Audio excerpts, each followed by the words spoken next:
politik praktis. Nah, oleh karena demikian, kami dari Kepma Bima Yogyakarta berharap untuk mengadakan kegiatan ini demi menyelamatkan rakyat Bima dengan cerdas pada kontes pilkada damai ini.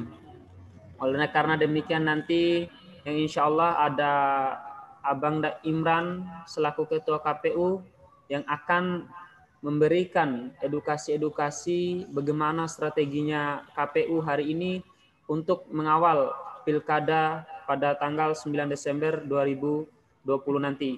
Begitupun yang kedua ada pemateri kita yaitu Abang Abdullah dari Ketua Bawaslu Kota Kabupaten Bima yang juga akan memberikan beberapa pemahaman dan edukasinya terhadap langkah-langkah masifnya untuk mengawal perjalanan Pilkada Damai 2019 nanti. Dan begitupun ada Umi Aisyah selaku sesepuh Weki Madroh Bojo Yogyakarta yang sudah sangat loyal sekali terhadap bimbingannya ke Madroho, terutama nanti mungkin memberikan edukasi terhadap generasi agar menjadi pemilih cerdas di tahun 2020 ini. Sebelumnya izinkan Mada juga memohon maaf yang sebesar-besarnya apabila ada banyak kekurangan atas penyelenggaraan ini, dan selanjutnya kami ucapkan terima kasih banyak kepada ketiga pemateri, dan yang tak lupa pula kami ucapkan permohonan maaf yang setinggi-tingginya karena kita melalui JOM. Mudah-mudahan nanti bermanfaat. Pertama yang saya hormati Bapak Fahrur Rahman selaku yang mewakili Kabupaten Bima dari Keminfo, Hadis Keminfo. Yang kedua yang kami hormati Abang Imran selaku Ketua KPU. Dan yang ketiga yang kami hormati Pak Abangda Abdullah selaku Ketua Bawaslu Kabupaten Bima, Sepuh Kindai Bojo Yogyakarta. Dan tak lupa pula saya mengucapkan salam hormat kepada seluruh teman-teman yang partisipasi menjadi pemilih cerdas menuju Pilkada Damai 2020 oleh Kepma Bima Yogyakarta. Tanpa panjang lebar, mungkin saya langsung akan memberikan kepada Bapak Fahrur Rahman selaku perwakilan dari Kabupaten Bima yang akan menjadi keynote speaker kita pada sore hari ini. Waktu dan kesempatan kami persilakan.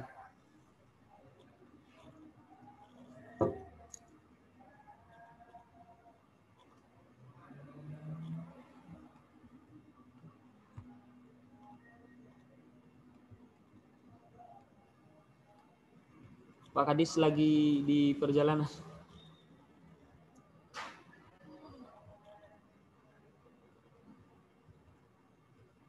Ya mungkin baiknya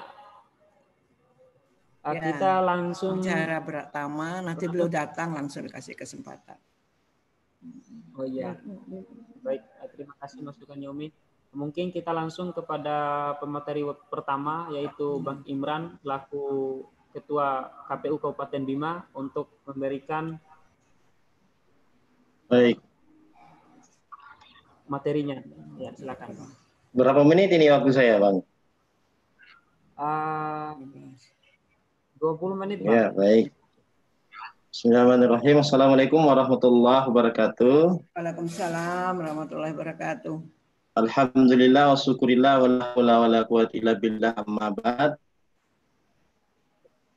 Para pemirsa peserta webinar dalam rangka menciptakan pemilih cerdas yang saya hormati. Kemudian hadir di tengah-tengah kita juga saudara saya Abdullah SH, Ketua Bawaslu Kabupaten Bima yang saya hormati. Umi Aisyah Sahidu, salam kenal Umi. Ya, Waalaikumsalam. Ya. Dan juga ada perwakilan dari pemerintah daerah Kabupaten Bima. Ya, langsung saja terima kasih atas waktu dan kesempatan. tema besar yang diusung oleh teman-teman mahasiswa BIMA Yogyakarta adalah mewujudkan pemilih cerdas pada pemilihan Bupati dan Wakil Bupati BIMA. Maka sebagai penyelenggara pemilu, kami di Kabupaten Bima, salah satu langkahnya adalah melakukan sosialisasi pendidikan pemilih. Ini langkah konkret yang kami lakukan dalam rangka proses mencerdaskan pemilih pada pemilihan Bupati dan Wakil Bupati Bima.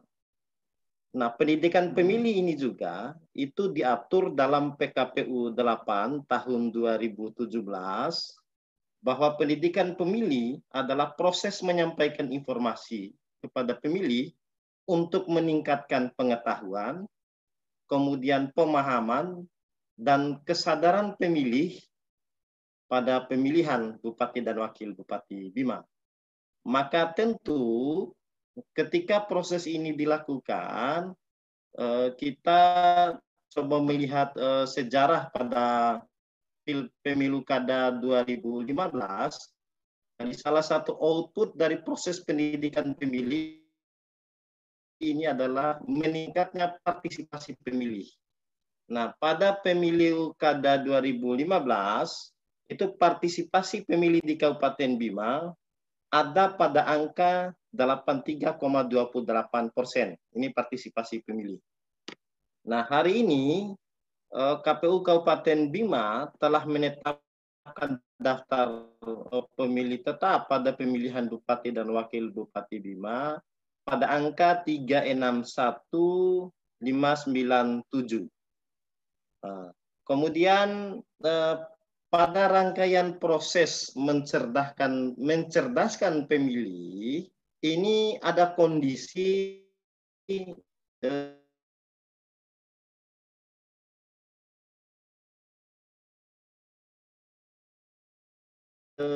melaksanakan pemilihan Bupati dan Wakil Bupati Bima di tengah pandemi COVID-19. Ini salah satu tantangannya. Sehingga baik proses sosialisasi partisipasi pemilih, sosialisasi pendidikan pemilih, tentu kami wajib hukumnya menerapkan protokol COVID-19. Pesertanya dibatasi maksimal 50 orang, kemudian jaga jarak, cuci tangan, memakai masker. Nah, ini salah satu tantangannya. Pada kondisi yang lain, angka peningkatan kasus positif COVID-19 ini kecenderungannya naik. Nah, ini menjadi tantangan bagi kita semua. Kemudian beberapa kondisi di masa COVID-19 ini, yang pertama adalah adanya penyebaran COVID-19 yang begitu cepat dan sulit diprediksi. Kondisi masyarakat Bima juga terhadap perkembangan ini seolah-olah bahwa COVID ini adalah flu biasa, tidak menular, dan lain sebagainya. Ini tantangan kita. Sehingga kondisi saat ini di Kabupaten Bima, sebagaimana bukan rahasia lagi bagi kita semua, pada tahapan ini kan sedang berlangsung tahapan kampanye. Nah, kami sebagai penyelenggara, baik KPU maupun Bawaslu, terus mensosialisasikan agar proses tahapan yang sedang berlangsung ini ramah terhadap pandemi COVID-19. Artinya kepatuhan terhadap protokol COVID ini menjadi kunci yang paling pertama, dan hukum yang paling pertama adalah menyangkut keselamatan jiwa manusia. Nah, maka menjadi tugas kita bersama untuk mencerdaskan pemilih ini supaya kesadaran akan hal itu kecenderungannya naik dan tidak apatis. Kemudian salah satu pilihan yang disiapkan itu adalah penggunaan teknologi dalam pendidikan pemilih tidak dapat diterapkan di wilayah tertentu. Ini juga kondisinya. Jadi di Bima misalnya ketika kita melakukan sosialisasi melalui media sosial, kemudian daring dan lain-lain, kondisinya masih ada beberapa daerah yang belum terjangkau untuk itu. Misalnya di beberapa daerah untuk Kecamatan Tambora, di beberapa daerah untuk Kecamatan Wera dan Ambalawi, dan beberapa daerah lainnya. Ini tantangannya. Kemudian dalam penyusunan strategi untuk peningkatan partisipasi pemilih dan proses mencerdaskan pemilih ini, tentu bebannya tidak saja kepada kita sebagai penyelenggara, karena kita terbatas. Jadi di KPU itu di tingkat kabupatennya ada 45 personil, di tingkat kecamatan ada 5 PPK dan 3 sekretariat, di tingkat desa ada 3 sekretariat, 3 PPS. Maka tentu dari sekian banyak ini masyarakat luas jauh lebih banyak untuk kita sosialisasikan, sehingga beban untuk mencerdaskan pemilih, beban untuk mensosialisasikan dan lain sebagainya tidak saja menjadi beban kita sebagai penyelenggara, tetapi ada paling tidak ada 3 komponen. Pertama, kita sebagai penyelenggara, yang kedua adalah pemerintah, dan yang ketiga adalah pemilih itu sendiri. Nah, kesadaran pemilih saat-saat ini masih sangat rendah sekali, terlihat pada partisipasi pemilih pada tahapan kampanye saat ini. Masih ada kerumunan, masih ada konvoi, masih ada belusukan-belusukan juga disambut dengan ramai oleh para pemilih kita. Maka kita sangat berharap pada momentum ini juga webinar dan disaksikan secara online baik oleh masyarakat Bima yang ada di Bima maupun di luar Bima, untuk kita menghimbau bahwa pada semua tahapan proses yang saat ini sedang berlangsung dan akan berlangsung, kita sangat berharap dapat sepenuhnya menerapkan protokol COVID, tidak berkerumun, menjaga jarak, memakai masker, dan mencuci tangan. Jadi ini kira-kira beberapa poin penting yang perlu kita sampaikan. Adapun hal-hal lain untuk mendalami bagaimana langkah-langkah strategis kita untuk proses pencerdasan pemilih dan lain sebagainya nanti akan kita dalami pada proses dialog. Barangkali nanti ada yang bertanya dan kita dalami. Saya sesungguhnya sudah membuat materi untuk di-share, tapi saya coba di sini kayaknya tidak bisa. Sehingga nanti juga saya akan share ke panitia agar menjadi referensi bagi kita semua. Saya pikir ini beberapa poin yang perlu saya sampaikan. Mohon maaf atas segala kekurangan. Billahi fisabilil haq, fastabiqul khairat. Wassalamualaikum warahmatullahi wabarakatuh. Waalaikumsalam warahmatullahi wabarakatuh. Terima kasih kami ucapkan kepada Abang Dah Imran selaku Ketua KPU Kabupaten Bima. Menarik sekali apa yang sudah disampaikan oleh Abang Dah kita yang tercinta tadi. Saya juga mendapatkan banyak hal. Tentunya nanti akan kita kembangkan pemahaman ini di lain, yaitu dialog. Selanjutnya kami beri kesempatan kepada Abang Dah kami, yaitu Abang Dah Abdullah selaku Ketua Bawaslu Kabupaten Bima, yang dimana akan menjelaskan terkait strategi Bawaslu untuk menghadapi Pilkada Damai 2020 di Kabupaten Bima. Kepadanya dipersilakan, Bang. Ya, baik. Terima kasih. Bismillahirrahmanirrahim. Assalamualaikum warahmatullahi wabarakatuh. Waalaikumsalam warahmatullahi wabarakatuh. Saya hormati seluruh narasumber dalam webinar ini. Di sini ada Hajah Aisyah Sohidu, ibunda kita semua. Sahabat saya, Ketua KPU Kabupaten Bima, abang saya, Pak Fakhrul, Kepala Dinas Kominfo Kabupaten Bima, dan yang saya cintai adinda saya Muhammad Akhir yang memprakarsai webinar ini dalam rangka kita bagaimana berbicara tentang persoalan pilkada ini karena menyangkut masa depan Bima 5 tahun ke depan. Hadirin semuanya yang saya hormati, sebagaimana yang sudah disampaikan oleh kawan kita di KPU, Ketua KPU tadi, terkait dengan bicara bagaimana kita menciptakan pemilih yang cerdas dan berkualitas dalam pilkada Kabupaten Bima ini. Tentu dalam hal ini kita tidak berdiri sendiri dan kita tidak bicara sendiri dalam bertanggung jawab terhadap persoalan bagaimana menciptakan pemilih yang cerdas. Nah, dalam hal ini kami di Bawaslu tentunya memiliki peran yang berbeda dengan kawan-kawan di KPU, meski kita ini menjadi satu, yaitu sama-sama penyelenggara, tetapi fungsi kita ini berbeda. Kalau teman-teman KPU lebih kepada teknik pelaksanaan dan terhadap proses yang dilaksanakan di setiap tahapan, tapi kalau kita adalah bicara tentang mengawasi di semua tahapan yang dilakukan oleh KPU. Nah, ada hal yang menarik dalam proses pilkada tahun 2020 ini. Kenapa ini menarik? Bahwa pilkada 2020 ini kita melaksanakan dengan satu syarat. Syaratnya apa?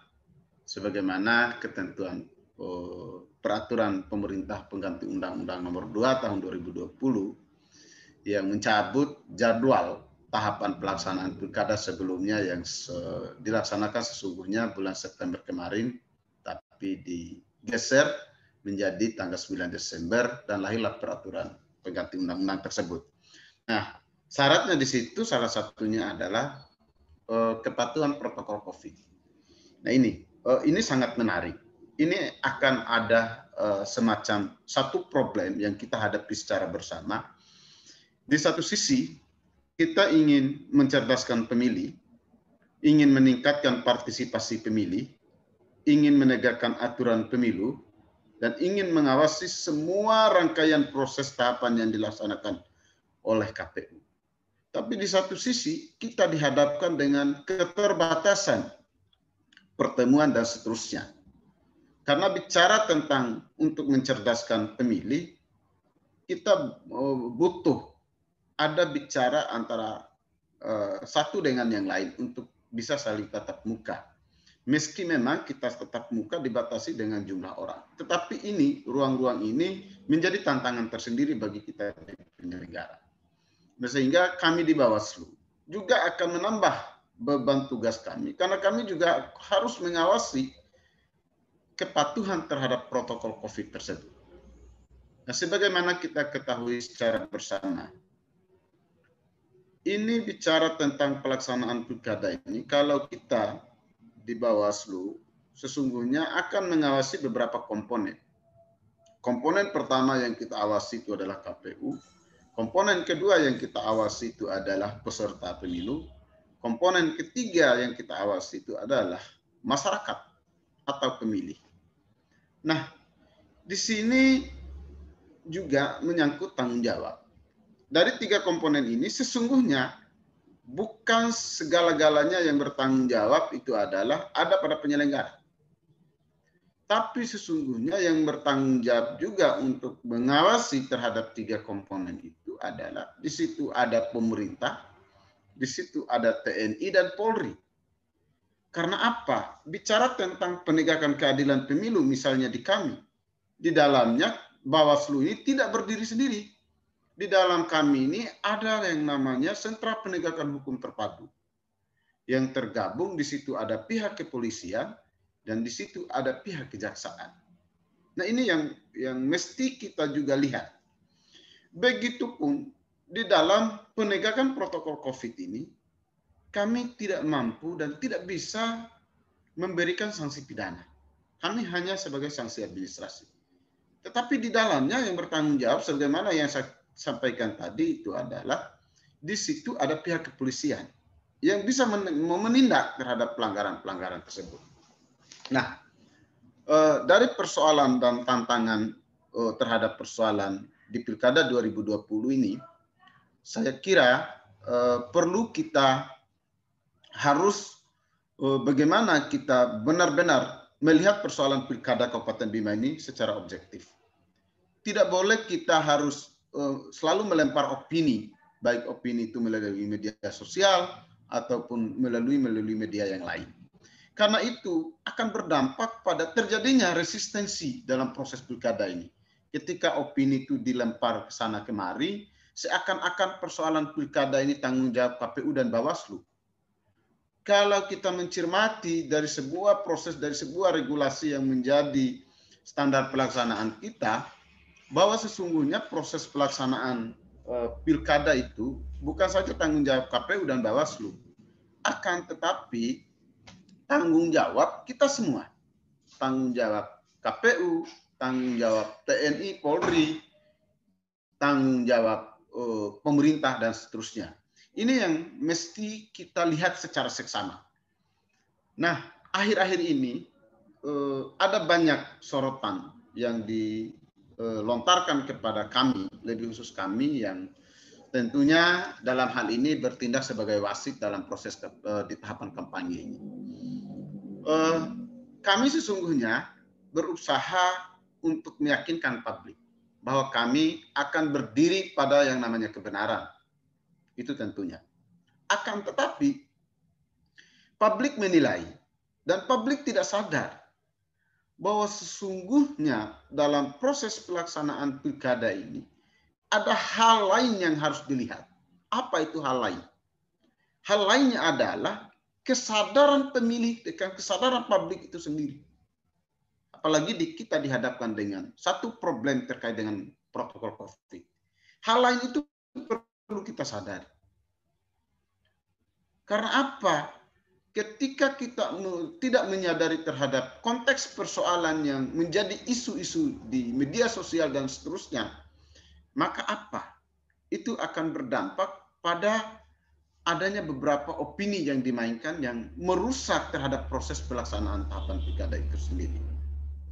Maka sehingga yang ingin saya katakan pada kesempatan ini, bicara tentang persoalan pilkada atau pemilih atau pemilu itu bukan saja bicara dalam konteks bahwa yang bertanggung jawab itu bukan saja penyelenggara.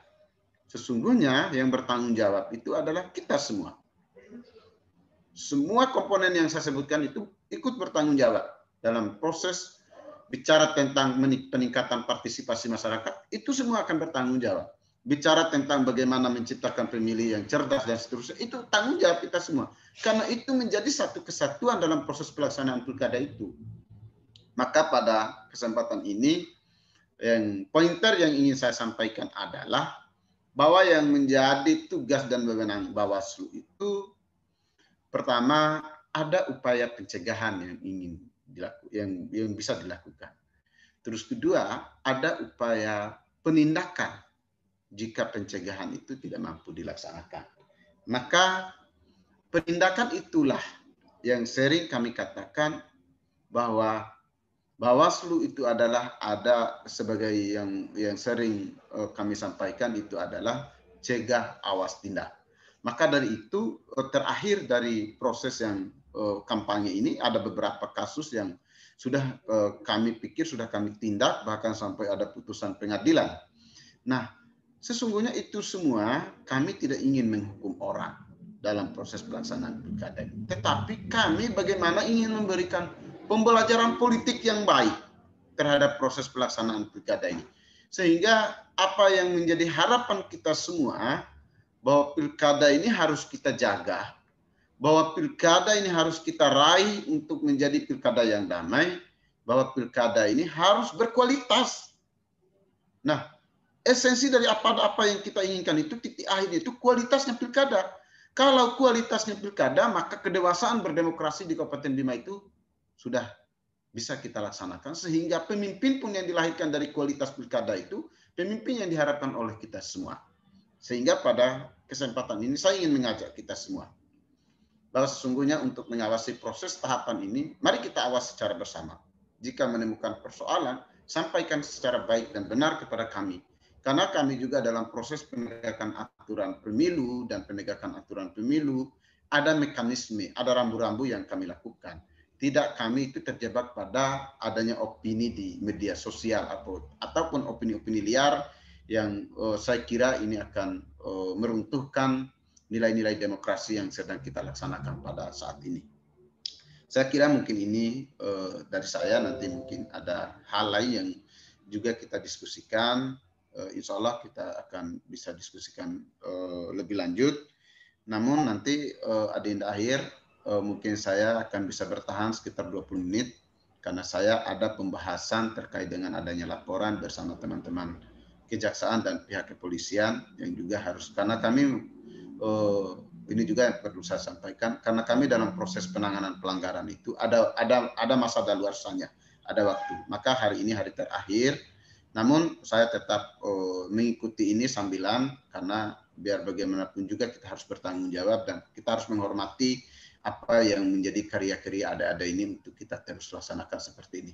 Terima kasih sekali lagi saya sampaikan. Atas segala kekurangannya saya akhiri. Wabillahi taufiq wal hidayah. Wassalamualaikum warahmatullahi wabarakatuh.